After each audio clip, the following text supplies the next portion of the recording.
This week on Dig Me Out, 17 pieces into the Butterfinger, you're like, all right. I need a Milky Way. Yeah, or I need a glass of water. Tim and Jay review Silver Sun by Silver Sun.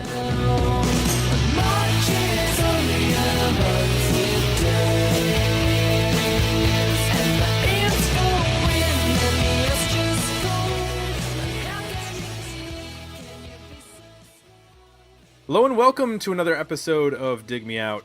I'm your host, Tim Minichi, and joining me once again, my co-host, Mr. Jason Ziak. Jay, it's episode 179, season 4, our 4th season. And we have, as you might have predicted, a requested review. Requested review. Had quite a number of these in the spring and summer. And we're getting to one by Mr. Rob Harford. Halford? Nope, Harford. Okay. Harford. Not Hartford, Harford.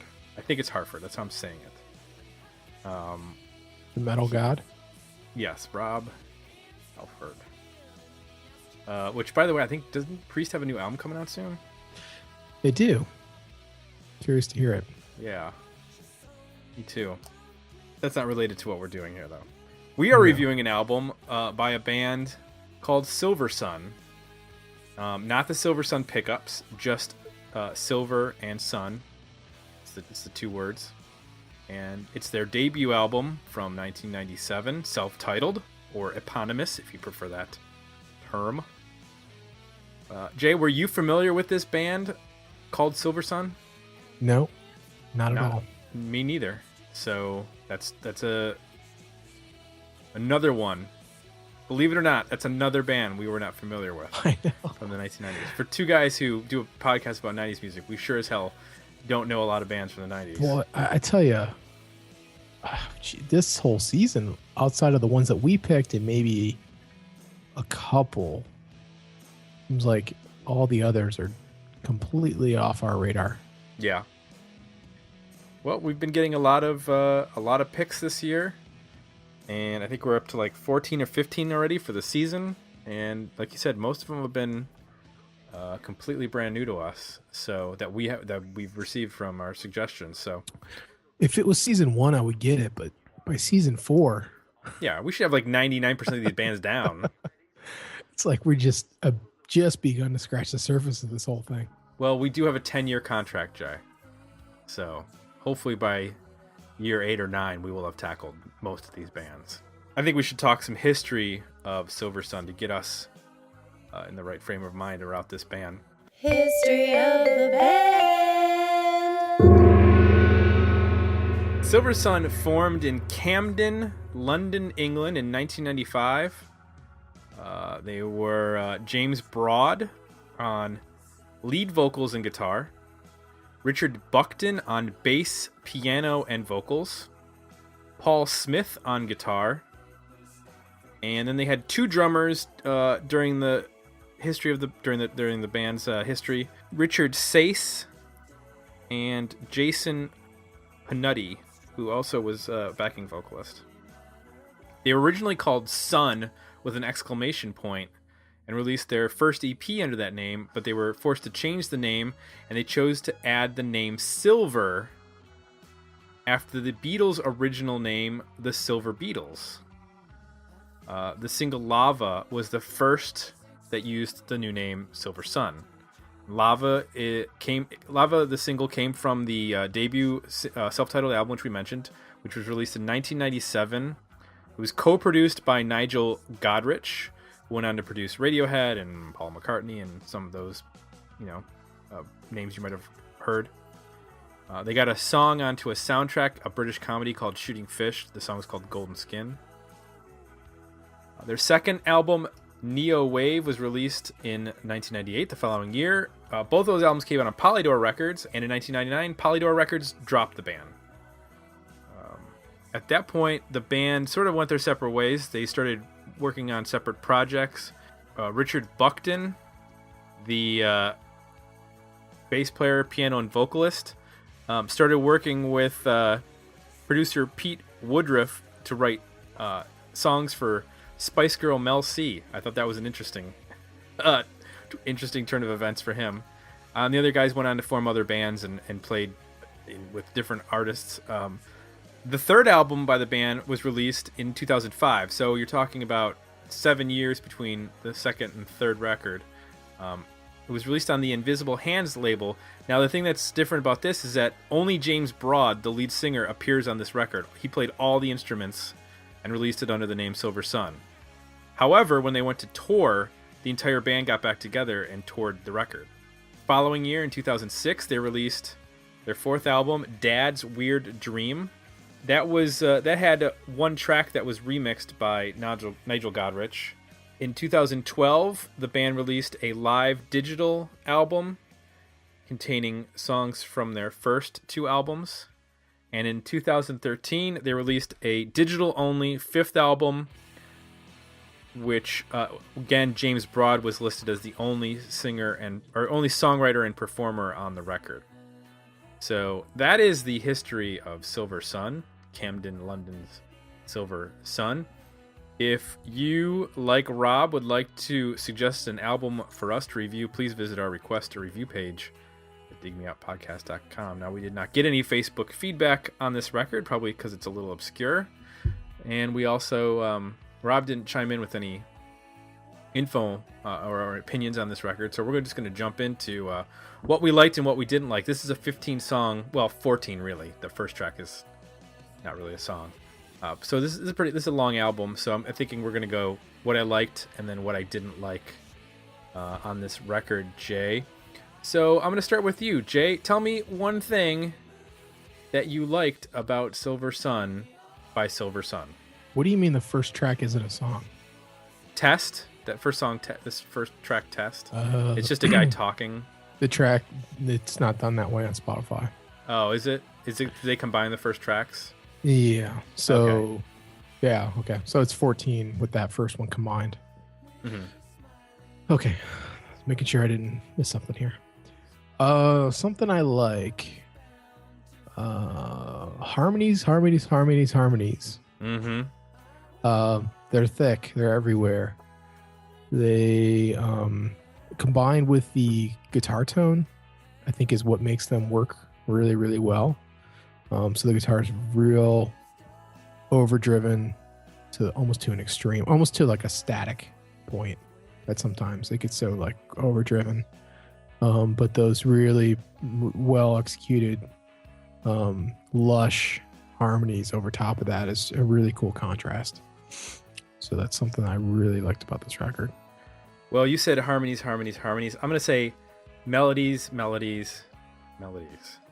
This album is chock full of super catchy melodies. I mean, this is a tour de force of power pop, this record, with some other subtle influences that we'll talk about later. But, in order to be a great power pop band, you have to have memorable choruses. And they go for it on every song. I mean, there are some songs where the verses are so catchy they could be the chorus of a better song by a weaker band. They also are not afraid to, when delivering those melodies, they're not afraid to do things like stick the chorus up front as the first, do the old Aerosmith trick, stick the chorus up front, or the line that's going to be delivered in the chorus, but deliver it as the verse. And then also what you're mentioning with the harmonies, they also do a lot of cool counter melodies sometimes with different songs. Thinking of like Service, track 7 for me, track I guess 6 for you, since you listened to the 14-track version. But it's a little bit different of a feel. This is a very up-tempo record, and this is a bit of it has a kind of a stomp to it, and it has a tambourine going along. And it's chock full of the harmonies that you mentioned, and it's chock full of counter melodies. And that song is one of the highlights for me on this record. Get to the chorus in that song by just over 30 seconds. They're already to the chorus. Yeah. And that's not, I mean, they've already played a verse in that 30 seconds. You got your shit down if you can pull that off. Right. What? Tell me something else about this record that works for you, and you don't have to just stick to one. I mean, if you want to pontificate a little bit, go right ahead. Oh, well, thank you. Yeah, I'm opening up the floor, Jay. The floor is yours. Let's see. The songwriting in general is really smart. Lyrically, it's the harmonies and the melodies are so strong, and the harmonies are so thick, and there's a certain kind of just particular tone to the vocal.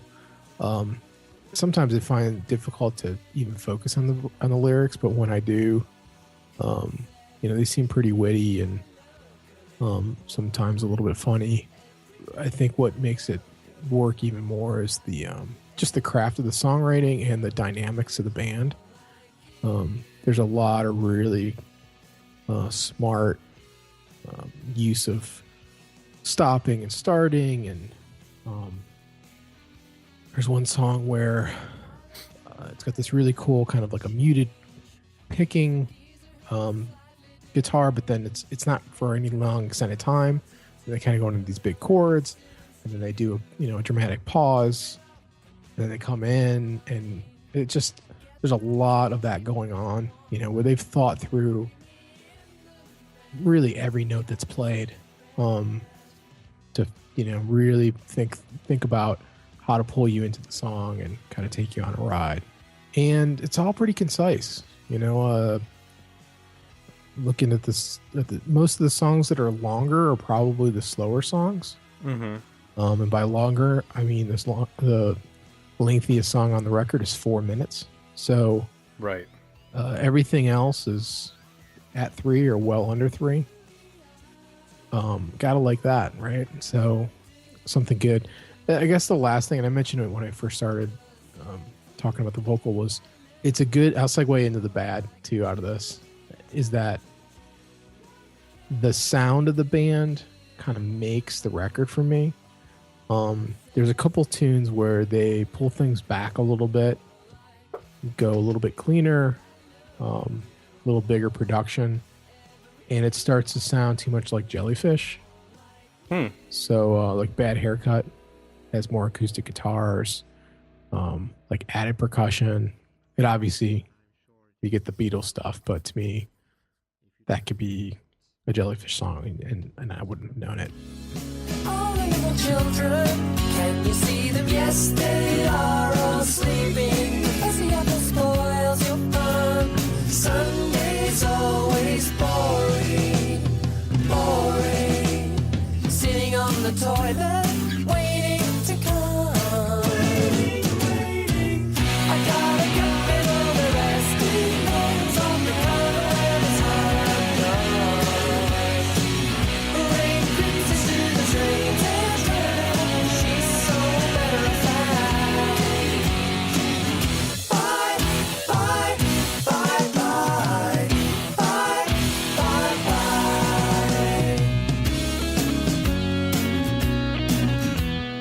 Not that that's bad, but I think it's not obviously particularly unique. The other 13 songs, for the most part, there's a couple of ones they're quieter, but for the most part, the rest of the record, they stick to that format of that really overdriven guitar, up tempo, chunky sounding, musically, some cool effects on, leads and things. A saxophone appears at one point, I think, or at least a keyboard sax. I'm not sure if it's a real one or not. So they got a unique sound, which, sometimes with power pop that can be difficult.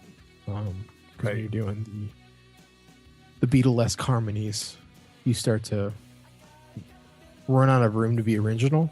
And I think they came up with a sound that allowed them to, have their own little niche within that power pop realm, if you will. Well, they're able to infuse the power pop with, these really big guitars and this almost like punk rock energy on some of these songs. They're so fast, not in like a guys going insane on the drums or anything like that, but just like it reminded me of what I liked about like early Green Day, in that you got this like manic energy on some of the stuff, and I think that's when I started to lose interest in Green Day, when they became like all their songs became like mid-tempo, which is kind of the antithesis of being a punk band.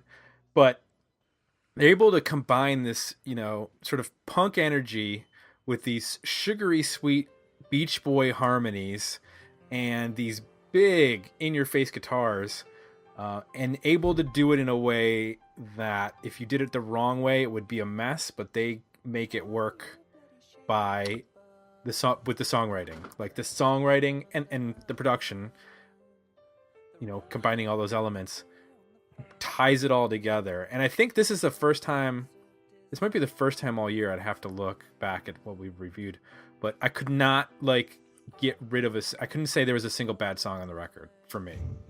I think there's some things that are lesser, but I mean, this starts out with like the first 8 or 9 songs just being killer tracks.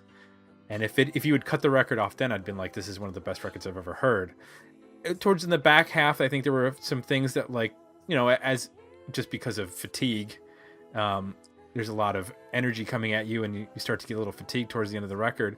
And I think they do a good job of knowing when to go to the slower song towards the middle and towards the end of the record, so that you have a little bit of a wind down, and then in the last track it's just a piano and vocal track, Animals' Feet, which, you know, for a band, you know, when we reviewed the stereo record, I think they tried to go to the piano song like 3 times and didn't really work. And I think we said if they had just gone to it on the last track, probably would have worked better as like the change of pace on the last song.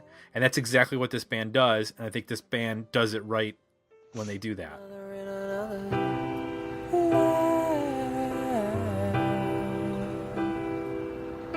Seed of doubt that grows, let it out. Don't feel small at all, at all. And there were drugs in the seeds.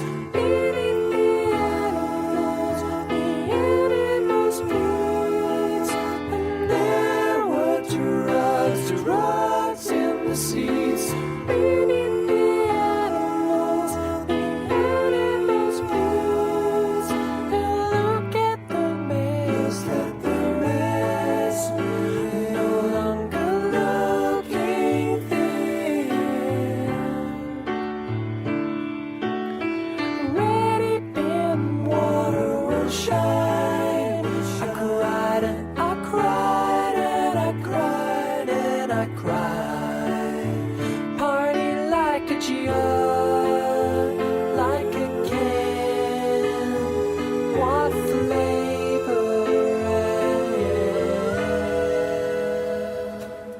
It sounds a little like Ben Folds almost. I love that they really stripped it down just to that piano and the and the vocals. That leads me though to, I guess I didn't finish my rest of my thought. And your point about that too might be a good segue, is that in terms of what I didn't like, it's not any particular song. It's that, you know, what makes them, the sound that makes them unique that I talked about, also can become a little fatiguing, and like you almost become numb to some of it's either because of the sound of the band or just, I don't know, the consistency or something. You start to get, you know, towards the end of the record, a little fatigued, and also just a little bit, it's difficult to remember particular songs. Like you remember the hooks and the sound of the band, but it all starts to blur together about halfway through the record. You know, I found myself enjoying it more when I would listen to it in little spurts, like 2-3 songs, like, oh wow, this band's so good, than I would if I would, you know, go through the whole record and stick through it and try to stay focused. I'm not sure, you know, why that is. Part of it, I think, for me personally, might be just that the sound of the band gets a little, it's just a lot. I mean, it's a little like rich, let's put it that way. Between all the vocal stuff going on, the production is really like dry and crisp, but almost to the point of like too much. And it's so concise. It's like there's not a minute of you almost need like a minute of breath, and it's kind of, for the most part, it's in your face quite a bit. So I guess that would be my only downside, just as a record. It's I think it feels way more powerful in small bits than it does as a whole record, but that's kind of it's a little nitpicky. Well, ironically enough, in what you're saying, that rang true with me in terms of the fatigue. It made me appreciate the Spiderbait record even more, because that record has those blasts of like really in-your-face power pop songs, and then you get a weird ambient 2-minute long cool out song, cool down, right? And they are able to, and it's a very pristine production, and they're able to turn that into a really interesting and diverse record with these very big blasts of hooky power pop thrown in. Yeah. And I almost feel like maybe at like the 5 or 6 part mark, or maybe like the 10 or 11 mark, they needed to go to like some sort of a weird little like 1 or 2 minute long, still melodic and still catchy, but just if they have a piano player, maybe just have them play on an organ or something, with some cool melody for like a minute or two, just to let you like catch your breath, because it's a lot of stuff and there's a lot of melodies, and I remembered a lot of the choruses as well, but I was like not necessarily sure which songs they were going with, just by Dumb was one where I was like, okay, I completely remember that chorus because it's such a fun song. Damn bitch, when I stop, it's not for you in the road, yeah. Not as you think, some sort of love code, yeah. Suicide was an option for me. You'd like to think it was for you, but I know better. But I know better, yeah. You as dumb as the last one. As dumb, as dumb, as dumb, as dumb, as dumb. Are you as dumb as the last one? As dumb, as dumb, as dumb, as dumb, as dumb. Are you as dumb as the last one? As dumb, as dumb, as dumb, as dumb, as dumb. As dumb as the last one. As dumb as the last one.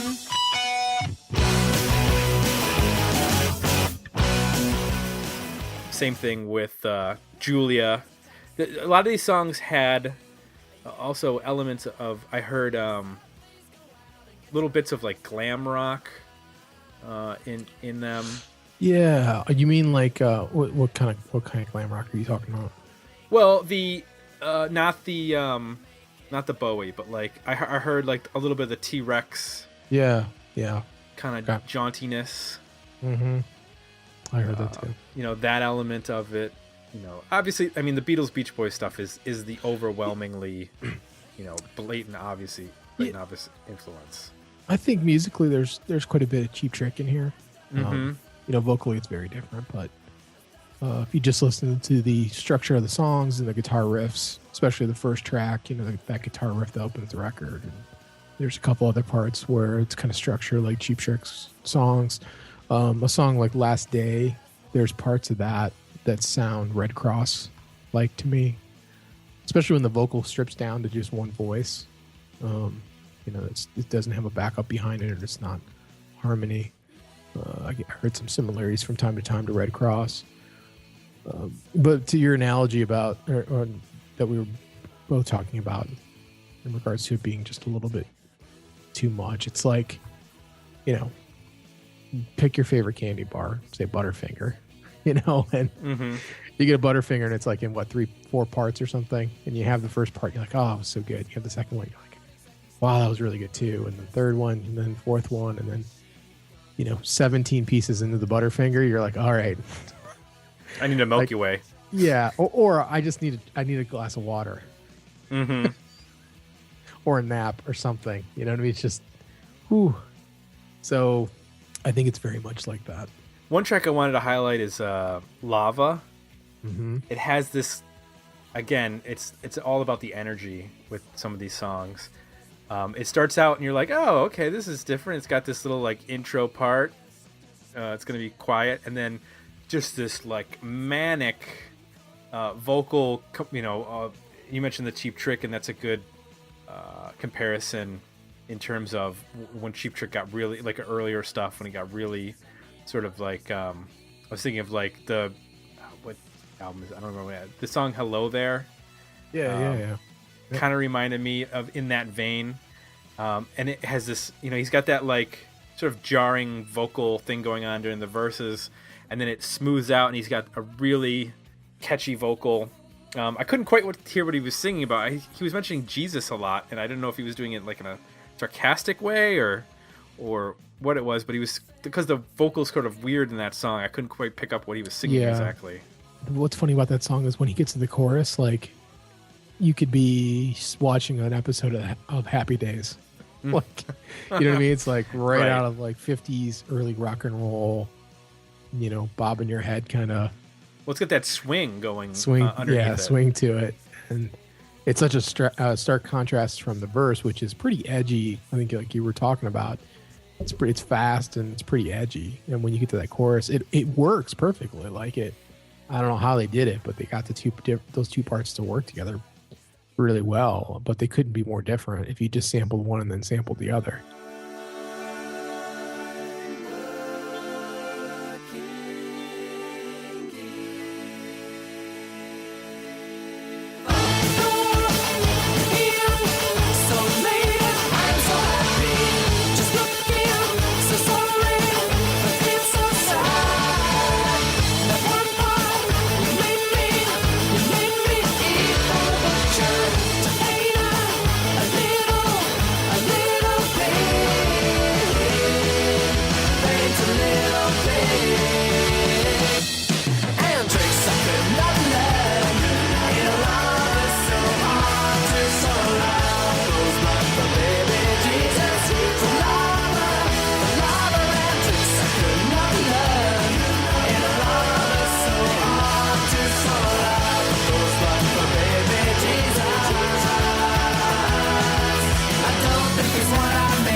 That's what I was, mentioning about the songwriting and just the craft of it is really well done. The songs I tend to gravitate to most were probably the ones that were a little bit chunkier and like more urgent. So like Last Day, Far Out. I like This and That a lot. It reminded me of when it starts off, it sounds like Stacy's Mom by Fountains of Wayne a little bit. And then by the time he gets to the chorus, he's singing in like a falsetto. And it reminded me of The Darkness kind of in the choruses, but it's got a really cool guitar lead that's really complementing the hook. And that's something they do quite a bit on the record pretty well, is introduce guitar leads that either mimic the hook or make their own. And they play pretty important role in the songs, and not just a guitar lead for the sake of having a guitar lead. Well, you mentioned Stacy's Mom. To me, it sounded like what Stacy's Mom was sounding like, which was the Cars. Yeah. And I think there's a little, any band that's like a power pop band that uses that subtle like synth is going to get compared to the Cars or Weezer on the first record. And that's just going to happen. Yeah, that's one of the cooler songs on the record. That guitar line almost has like a country feel to it. It's kind of weird. Like it does not fit like what you would think would be the guitar line for that song. And then but it works. But it has a totally different feel than what I was expecting from that particular track. The track after it, Wonderful, it does a cool bit of like bait and switch with that song, where it starts out really big and heavy, and then within like they play this riff. I think they play like, or I don't know if it's a riff, but it's a chord progression, and it's pretty straightforward. And then when you get to the pre-chorus, it goes into this like dun dun dun dun dun dun. But and it's like the whole band is together and the vocals doing the same thing. It's really cool. Like, Yeah. that's a hard thing to do. And you know this because you've written songs. Yeah. It's a hard thing to get that vocal melody to match up rhythmically with the rest of the band and make it sound natural Interesting. and interesting. Not just be dumb. Yeah. Exactly. It's almost like a brief moment of like a Queen kind of thing. You know? Yes. You're like, yeah, only a band like that could put that together and make it work. And yeah, they do it well. And that was one that I think because the verse of that song I didn't love, but the pre-chorus and the chorus I do like. That was probably one of the I had rated as one of the weaker ones, but just listening to it again, there are still parts about it that I like. Well, the synth solo is cool. Yeah. Yeah. So I wonder what this stuff sounded like live. That's a good question. I mean, it wasn't like this was a power, trio or anything. This is a band with, two guitar players, so they could pull off this bigger sound. Yeah. And they had 3 singers in the band at one point. They can pull off the harmonies too. Sometimes when you get, bands that sound this good in the studio, you don't necessarily get that same quality live. I'm wondering if the band did all the vocals in the studio or if it was the lead singer doing the vocals, all the harmonies and stuff like that. It's hard to tell. At times it sounds like the same voice. Mm-hmm. And then listening to the history of the band, knowing that essentially it's whittled down to just one person, right? Yeah. Essentially, for 2 of the 5 albums that they've released, James Broad was the only person involved. Yeah, I don't know. If you told me after listening to the record, if you told me it was just one person doing it all, I'd believe you. If you told me it was a band, I'd believe you. It's tough to tell. It's so like seamless and well executed, and everything melts together so well. It's very difficult to tell if it's different voices. Well, you can definitely hear like a singular purpose to the record, whereas when you listen to a Jellyfish record, song to song, you can hear different songwriters. It's fairly right. Fairly distinct between the different guys in that band. Right, and that's part of I think what adds to the fatigue we were talking about. It's not just the sound and richness; it's the commonality between the songwriting too. So let's go overall on this record, Jay. Let's talk about our rating. Worthy album, better EP, decent single. Where are you at? I'm at a worthy album. It's tough to. The worst thing you can say about it is that it's too much of a good thing. you Right. know, that's not a bad problem to have. Really, that's my only criticism. If you like power pop, if you like hard rock, if you like harmonies and really strong melodies and hooks and big guitars and dynamics, I don't know. There's not much to complain about here. Lyrically, it's interesting enough, and some bands I could give given that whole description, but lyrically maybe it's just like too cheesy or kind of awful in some way, but it's not. So it's hard to, for what it is, it's hard to critique it. Yeah, I'm right with you with it being a worthy album. Like I said earlier, I don't think there's a bad song on the record. I think there's just a few too many songs to make this, something you want to listen to all the way through at one time. Even though it's so short, there's barely a song over 3:30 until the last track. But it's a lot of bullets being fired, and sometimes you just need to whoa, calm down a little bit. Yeah. I think if this was like 10 or 11 songs instead of 14. Yep. I would have been a masterpiece. I mean, it would have been a really, truly, gem of a record. But it's the 90s, and there was a lot of extra space on the CD. So, I mean, they didn't even use half the CD. Just imagine if this was a Guided by Voices record, we'd have another 15 songs to deal with. So, I love that you phrase it, to deal with. We'd only be halfway through the review. Two-parter. Yeah, no kidding. So, yeah, I think this is one that absolutely people should check out. A lot of good stuff on here. For me, starting with, right off the bat, all the way through tracks, from Golden Skin to Lava, those are all keepers for me, and then there's a couple more. You mentioned This and That, and I mentioned Wonderful. I think right there is an album. And then there's 4 songs besides that I could take or leave. 2 thumbs up, 2 5-star ratings, 2 A pluses for Silver Sun. We need to thank Rob Harford for bringing this to us, a true needle in the haystack, and turned out to be quite the sharp needle. I don't know where that analogy was going. I don't know. It was a cliche that went wrong. It went very wrong. Okay.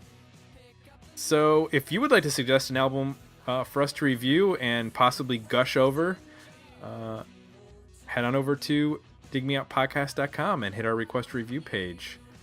And as always, we will ask that if you like what you heard on this episode, please consider leaving us some positive feedback at iTunes. And I thank everybody for checking us out, whether it's on Radio.io or Stitcher, wherever you happen to stream or download this episode from. Coming up, we're going to have some of our own picks. I asked Jay for a couple picks, so he's going to be throwing some at you. And then I'm going to have a pick or two, and we're going to have some guests coming up. We've been slacking on the guests this year, so we're going to have some folks joining us coming up soon. So that should be interesting. Assuming nobody,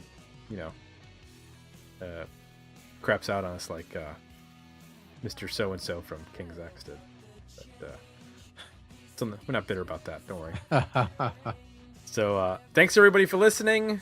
For Jay, I'm Tim, and we will be back next week with another episode of Dig Me Out. Get back to the cheap red wine. Bury me in the bed. Cut to the bed. Join the conversation about this episode at digmeoutpodcast.com, where you can find links to our Facebook page and Twitter feed, as well as links to our request a review and merchandise pages.